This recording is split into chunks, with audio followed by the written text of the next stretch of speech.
Nice to meet you. My name is Jooho Lee. I'm from Red Hat, Principal Software Engineer. Today's topic is scale your model together with Knative and Kserve. And most of my talk about the Kserve in Open Data Hub. Open Data Hub is open source as well. And this is me. I'm Toronto-based the engineers. I spend most of time to do integrate with Kserve, Model Mesh, and KK is a new one is for the large language model, serving runtime for Kserve. We are building those R, but we will try to propose those R in soon. And I am administrator of OpenShift in Facebook. All right, let's talk about it. This is a machine learning life cycle. Very simple version. It's simply preparation data, training, build model, deploy model. That's pretty easy for you guys, right? So, okay, here you go. So whenever you want to build or train model, this Jupyter Notebook is typical way to build those are. It's a typical way and probably the most of people familiar with. But if you have already pre-trained the model, and probably you need to move on the deployment. So at the first time when you try to deploy, it's pretty tricky. How, where, how can I? Those are. So there are a lot of applications to deploy those are. And Kserve is in the queue floor. It's now graduate. But today we will talk about Kserve specifically. So this one is very famous, in my opinion, because it's so easy. Because it's open source, Kubernetes friendly, and many supported models, good features already there, so you just try to use it. But when I see these architectures, I feel sorry about that. The stuff it's not that easy, right?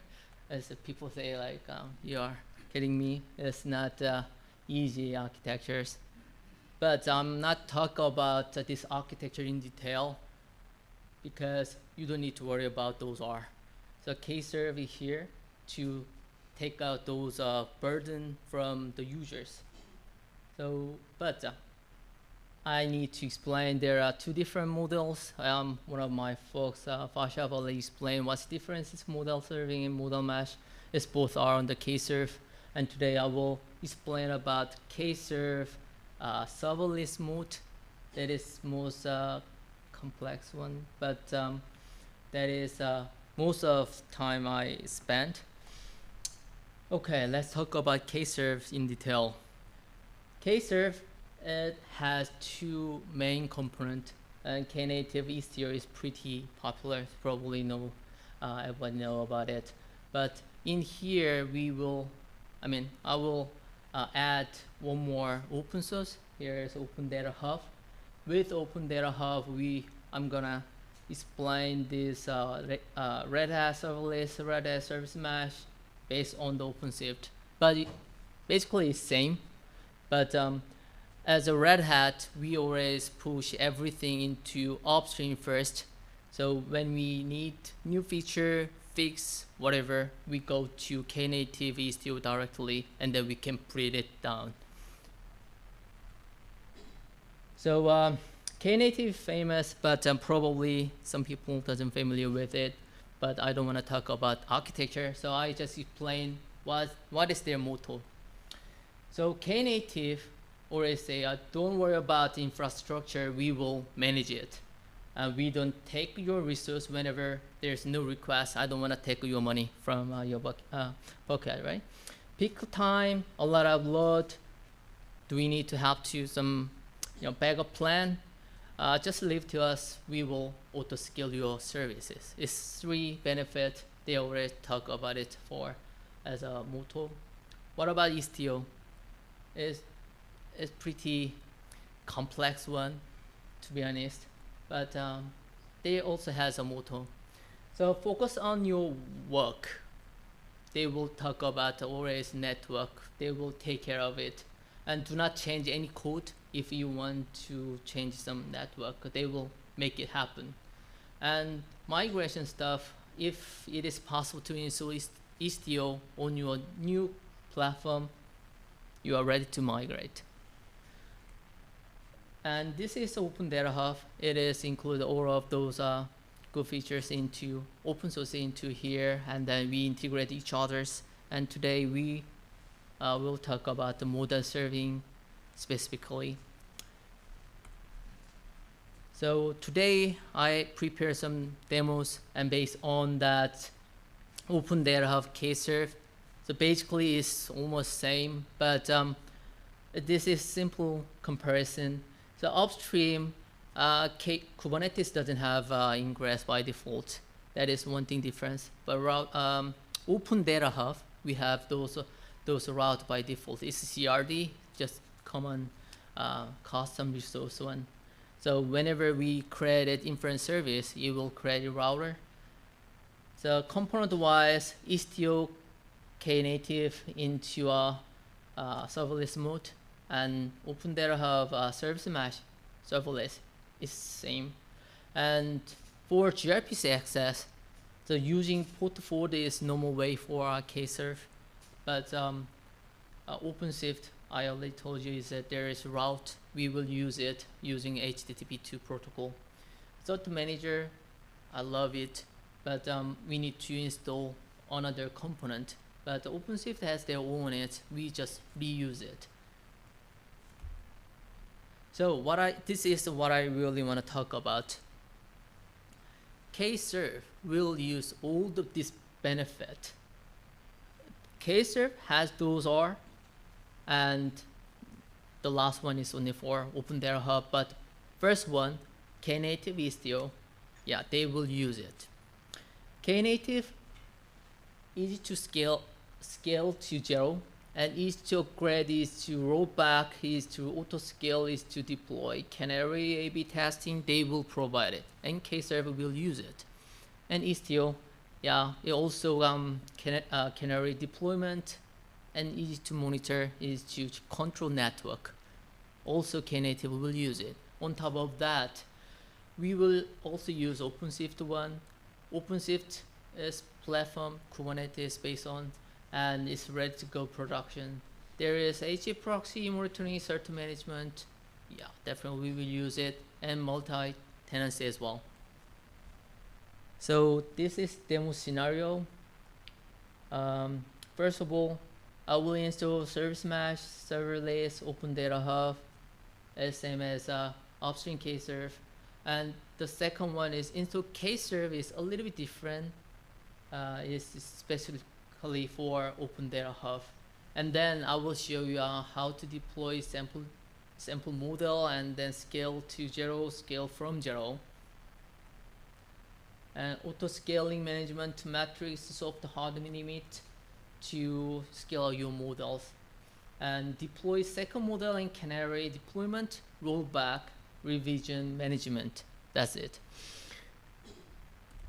But I realize time is really limited, so I prepare all the script into my repository, just one by copy and paste stuff. But I will explain it with a PPT today. So installation is pretty simple. OpenShift, we will use OpenShift benefit, like we provided Open Data Hub, OpenShift Operator Hub, sorry about that. Operator Hub is operator inside it. We click install. So 1, 2, 3 is 3 operator. Just click, or you can just create a CLI, so subscription stuff. The 4, 5 is typical requires CR to use Kserve, but we automated those are, and they will come into Open Data Hub soon, but still it is same as upstream. So the last one is Kserve. That is main differences between upstream and downstream. Not a downstream, it's an Open Data Hub one. So Open Data Hub provided this kind of installation stuff. So Kserve, just changing manage, it install operator, Kserve operator, upstream use it.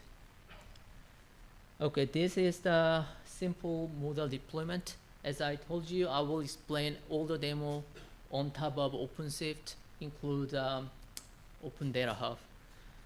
As I told you, we will use OpenShift route benefit.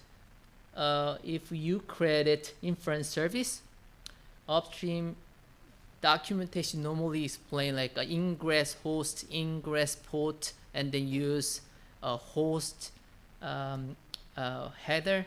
But this one using specific URL that is automatically generated by Istio and our component. The way is a little bit different to send the request. It's simple, the format for users to use send the API. So just using the route is REST API, and gRPC is same. We don't need to worry about ingress, what is hold, port, whatever. It will show you in the inference service. And when you do cget or kubectl get inference service, there is URL, and then this one will be there. So gRPC call, send it, those are only different thing is URL. Scaling to 0. So this is a Knative benefit. So when we created inference service, runtime pod will be running. That is typical one. But if there is a min replica 0 onto Kserve, it will be gone when there is no request. But whenever new request is coming, the inference service redeploy the pod, then response it. The most important thing here is there's no errors at the first request. It takes time because we need to deploy new one, but it doesn't show you any errors. Wait and then provide a response. I don't want to talk about some Knative activators stuff because you don't need to worry about it. The others will be care of the engineers, right? So this is the really great feature for Kserve based on the Knative. Auto scaling is same as a Knative. We are using Knative performance support, the KPA. So whenever request is coming a lot, it will deploy a lot of runtime. By default, it's unlimited. So it will deploy so many runtime. But as an administrator for Kubernetes, it's not good, right? We have limited resource, so we can set the maximum one. And if we added max replicas, it only deploy only 2 part. Canary deployment is most important for the people who want to use it Kserve in production. So this is normal scenario when we have only one single model. So inference service 1 will have a 1 runtime pod. So all requests go to this runtime 100%. If you want to deploy second model, you will create it the next runtime, and then we can control with a Canary traffic %. This one options give you this all the features. 90% go to the previous model, and then 10% go to second model. So you can test it. It's Canary deployment, so we can change that 50-50 is okay, but we still need more than that because we want to test AB. So whenever we send it to specific the request to specific pod, we should provide it. And Kserve provide the feature very easily. It's a one annotation, serving Kserve.io, enable the hashtag routing true. Each give you 2 more ingress. So pre and latest. So with that specific URL, you can control, you can send it request. So this is pretty big benefit for the people who want to test it directly to specific runtime. And then we can keep, changing that traffic percent, 90%, 10%. At last, we will take out the option. That means it's ready to upgrade. So the previous one will be gone soon. But still, we have those information, the behind the scene. And when you find something weird stuff with a new model, then we can give this option again, 0%, and definitely a little take time to deploy runtime. Then it will change the traffic. 100% is previous the model. Okay, this is my demo, and this is a full demo scenario and script everything into GitHub. And this is a useful link. You can take a look at it. That's pretty much from my side. Any questions? I have a question. Yeah. Thank you for the talk. I'm just wondering, you mentioned like serving open source solutions, right, that exist. So why did you choose Kserve conversion from array scope for your classical serving? Any specific advantages do you see in the project? Yeah, basically we started with a model mesh, and then we integrate Kserve these days.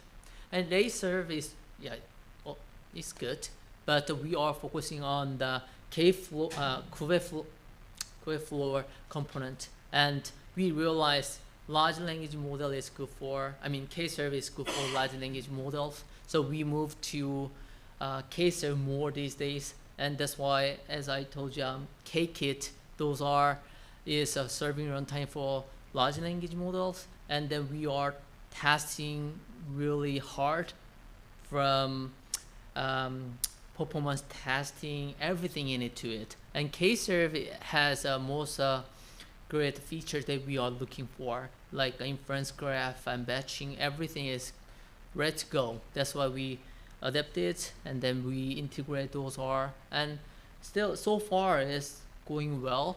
So with that reasons we choose Kserve as a main serving one. Basically, because then you deal with variants, right? For example, if we speak about array, right? Mm-hmm. Array also has a serving component, and I know you can run array serve on Kserve, right? Because array runs tempest. Correct. But it gives you the more flexibility, right? How you can scale up this instance, right? Basically, it's Open Data Hub, the talk, but so inside Open Data Hub, we are using Ray Serve as well for training part. So, but as you said, it's possible to use Ray Serve for serving as well. Yeah, so we are using those, integrate everything into Open Data Hub, but we didn't decide to use Ray Serve as a serving runtime because we are focusing on Kserve at this moment. But why not? If we decide to go with it, yeah, definitely it should be okay. Any other questions from anybody? No? Well, thank you so much. It's been a pleasure having you with us, and we hope that you're going to be back presenting more. Yeah. And we'll see you online, I hope. Oh yeah. And by the way, the demo has a Kkit runtime example too. Just one single secret. They show you how to deploy LLM with serving runtime. Yeah, just for your information.